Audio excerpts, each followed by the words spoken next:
Hey there, Brian Goulet here of gouletpens.com. And for those of you that have been following me for a while, you probably know that I'm pretty well known for liking the Blue Pilot Custom 74 with a medium nib.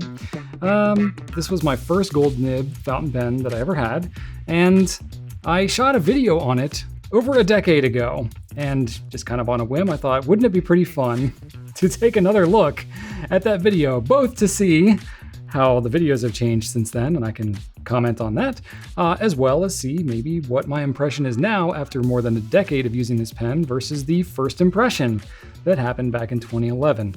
So we'll see how it turns out. I have not watched this video probably in close to a decade, so it should be pretty entertaining for me, as well as all of you, I would think. All right, so I got the video queued up right here. Again, haven't watched it. Got my pen beside me to keep me company. And we're going to see how it goes. Now, keep in mind, back when I did this, I was filming myself, editing myself, uploading everything. Like it was all me at the time. And, so I've no one to blame but myself for what this looks like. So even before I started up, just having pulled it up, I've got the blue splatter on the page here, and I can see that this is actually the original image, I think mostly unedited. You see the blue splatter that we have now. It's been vectorized and we've tweaked it over the years, but this was the original one. It has all these extra little bits and pieces. So the way we made this splatter was we actually dripped real ink onto paper, and that was what formed, and we just kind of liked it. We did a bunch of them and was like, oh, that one's kind of appealing, has a good general shape. And so that's the one we went with. We kind of cleaned up the extra little bits, and that's the logo we've had for 12 years now. Let's go figure.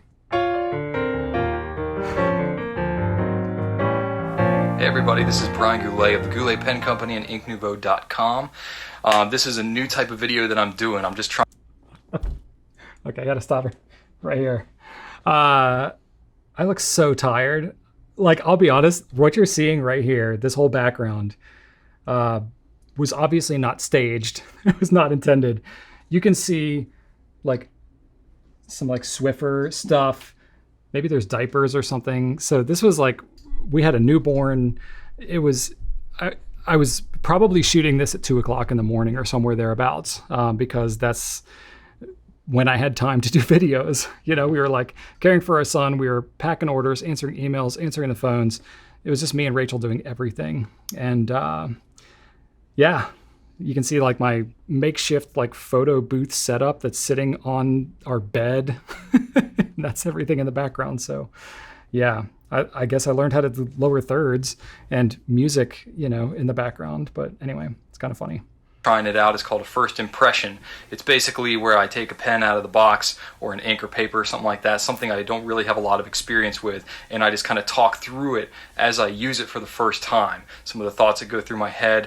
The reason I'm doing it this way is because I want to get some of the kind of spontaneity and things like that I get when I try something new, because it's like that's one of the coolest things about being in the position that I am, is I get to try new cool stuff all the time, and I want to kind of share some of that excitement with you. It's a bit ironic. I say I'll share this excitement with you. I look like I'm about to fall asleep. But what's interesting is I had this vision, I guess, of doing these first impression videos.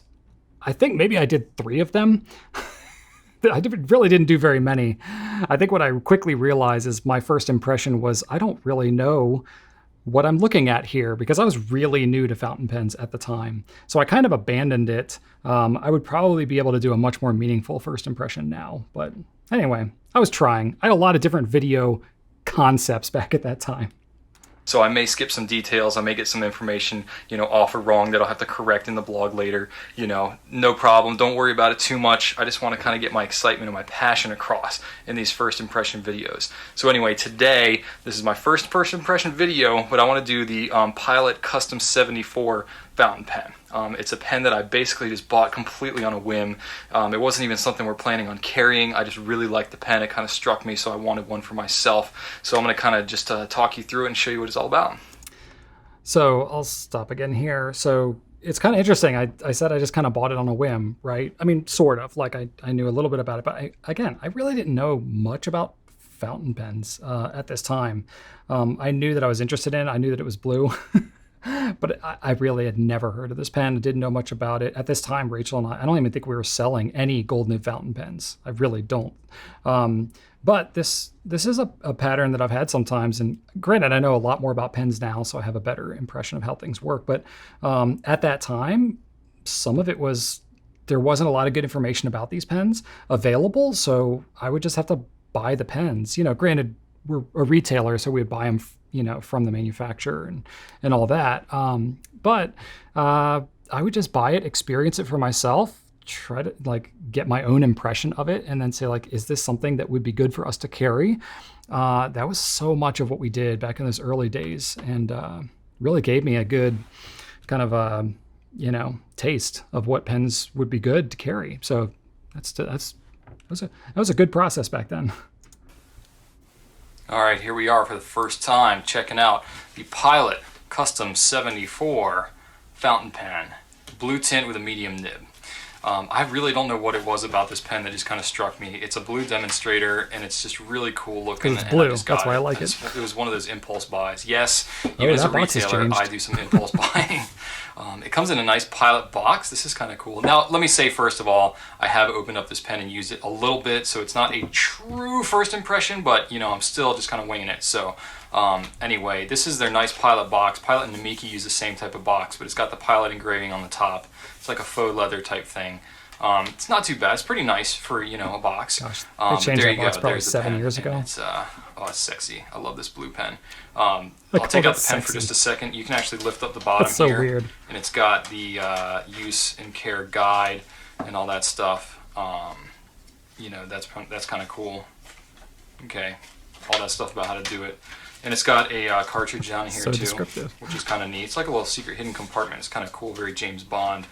I actually didn't notice the hidden compartment for a little while because I'm still getting familiar with Pilot a little bit. It's a little flimsy, but what are you going to do? Oh, I did not like it's this. It's a case. I Most really like pens cases. don't even come in a nice case. I like the cases they have. Okay, there you go. So you're getting the raw footage here. This is the first impression. Okay, I'm having a hard time getting back in. All right, dude. Anybody else who's ever owned one of these pens has probably experienced the same kind of thing. Bam, there we go. Okay, no harm done. So anyway, enough about the case. That is not why I bought this pen. I bought the pen for the pen. This thing is very kind of cool looking, a little industrial. I love the blue, and I love how it's kind of translucent. You can see through. I'm kind of a sucker for demonstrators. Industrial. I really am. The trim is nice. I'm a fan of rhodium trim instead of gold trim. It's a screw. You unscrew the cap. The back doesn't do anything, and it is postable. It's just push on to post. Balance-wise, it's really nice. Personally, I don't like to post my pens very much. I usually leave them unposted because I like to have a lot of weight in the nib. It's pretty good balance, maybe just a little bit. Interesting. I said I didn't really post my pens. I guess that was the case back at that time. I primarily post my pens now, so that definitely my taste has changed there. Unless it's a really heavy back-weighted pen, I almost always go to posting my pens. Towards the nib when it's unposted, but overall pretty well balanced, and the cap is so light that this is one of the few pens that I actually can write with posted and it's still comfortable for me. It doesn't have a lot of back weight to it like some other pens where the cap is real heavy and it kind of pulls your hand back as you write. This one is pretty nice. Overall, really good size. I've got huge hands. My hands from here to here is like 8 inches, so that gives you an idea. So my hands are still huge. Looking at about 7-ish, a little bit less than 7 inches posted like that. Unposted, you're looking. So I don't have to guess anymore. We take detailed measurements of every pen that we sell now, so you can go on our site and see the exact length of the pen posted. Probably 5 inches. That's a really rough estimate. But anyway, one of the coolest things about this pen, and one of the reasons I kind of wanted it, it's got a gold nib, which is, I think, I got to look at it here. 14 karat, I believe. It's 14 karat, and it's funny. I had to check what karat nib it was. So cool. It's a button fill. So basically, I've already got it inked up here with Iroshizuku Konpeki. So the way that you fill it is. All right, I gotta scroll back real quick. Hang on. Already got it inked up here with Iroshizuku Konpeki. So So basically, I've already got it. The filling mechanism is so cool. It's a button fill. So basically, I've already got it inked up here with Iroshizuku Konpeki. So the way that you fill it is you stick the nib in the ink bottle, and then you push this button on the back, and it creates a vacuum that sucks the ink up into the thing. And I'll do more of a demonstration on that later. Again, this is just a first impression, but that was something kind of neat to me. It's always cool to have something new. I have so many cartridge converter pens. I have several pistons, but this is the first button fill I've ever had. So really. Yeah, I don't know. It's technically called a button fill. It's just called a converter, but I didn't really know what I was talking about back then. Really kind of neat.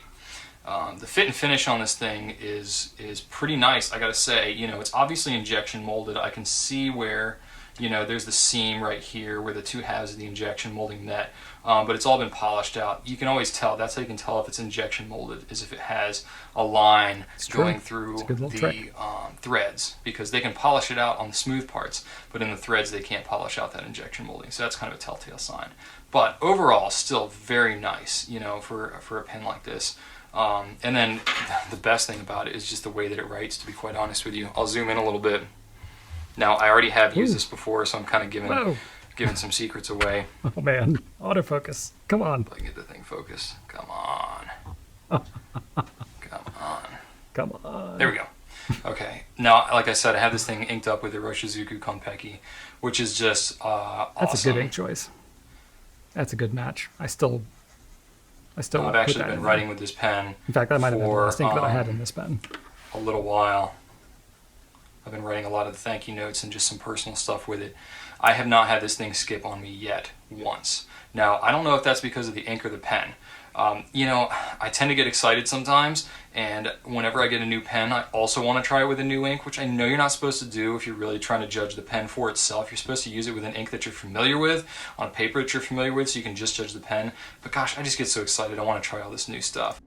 Okay, so that, for me, has not changed one bit. I still do that to this day. I am really bad about wanting to learn a new pen or a new ink and not being able to be patient enough to have like a control where I keep one the same and I change one. I often will change both. And then if it is writing dry or really wet or something, I'd never know it's the pen or the ink. And I'm like, oh, shoot. I really should have done more of a control, but I just get too excited. That has not changed. So it's really cool. I love the feel of it. The nib has a little bit of spring to it. Obviously it's a gold nib. I don't know how well you can see that. It's not like a flex. I mean, you get a little bit of variation with your pressure, just like you do with any gold pen, with any gold nib. So there's a slight bit of variation. I would not call this a flex nib or even, maybe semi-flex, anything like that. I would just say it's kind of soft. Yeah, at this time, semi-flex was a term that was being used like without control. There was no purpose or meaning to what semi-flex meant. It's not a term that's really used anymore. Even the term flex now is like, you kind of always got to be a little skeptical of that term. But yeah, that is interesting. It's so funny because as I'm watching this, you can tell that I cannot write and speak at the same time. So the only time that you'll see me ever talking while I'm writing is when I'm writing scribbles like I'm doing here. It's just really funny. And my capital G looks really weird. I don't do it that way anymore. It's got a nice soft feel to it, just like a lot of 14 karat nibs, just like a lot of gold nibs have. But anyway, I'm really a big fan of it. It's really smooth writing. For a medium especially. This is me struggling. I don't know what else to say about this. So that's kind of my first impression. I'm going to work on these and try and do a lot more first impression type videos. Hopefully this is something that's useful to you at all. And if not, then shoot me an email and tell me what I can do better, okay? Oh my gosh, don't email me. So thanks a lot. I hope you enjoyed my first impression of the Pilot Custom 74. If you have any questions about it or anything else in the writing world, email me at brian@gouletpens.com. Thanks a lot, and right on.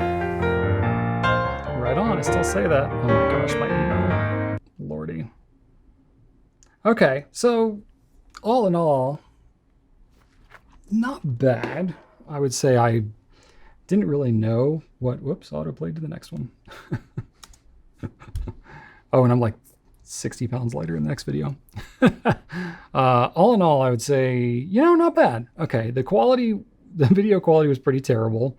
By that time, I'd at least learned how to like cut in between my shots.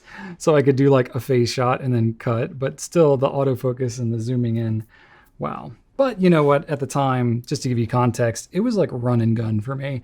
I mean, keeping in mind, running a business, working with Rachel, let's see here, at that point, she would have been pregnant with our second at that point, just barely. So, one toddler, really, another one on the way. It was chaotic. And we was just really tired all the time. But, anyway, it's really funny to see the quality of the videos, how it's changed over the years.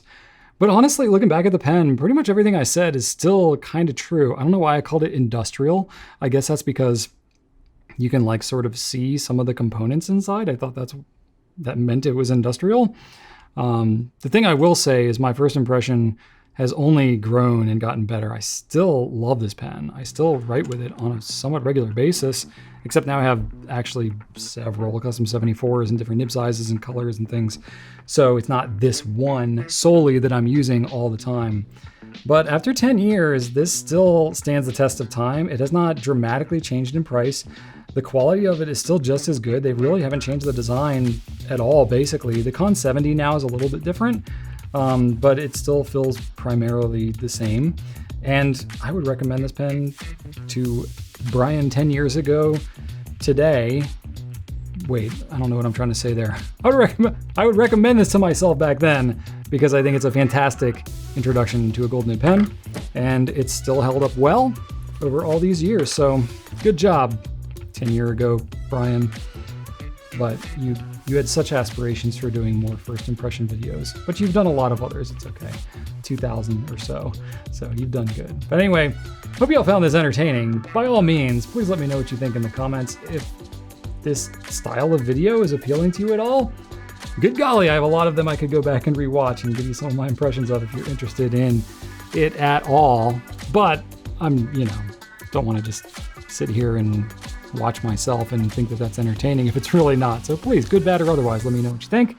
Check out gouletpens.com for all your fountain pen, ink, and paper needs, by all means. And if you like this video and you want more like it, be sure to subscribe and like and share and comment, because all of these things are good things for our YouTube channel. Thank you so much for watching, and right on.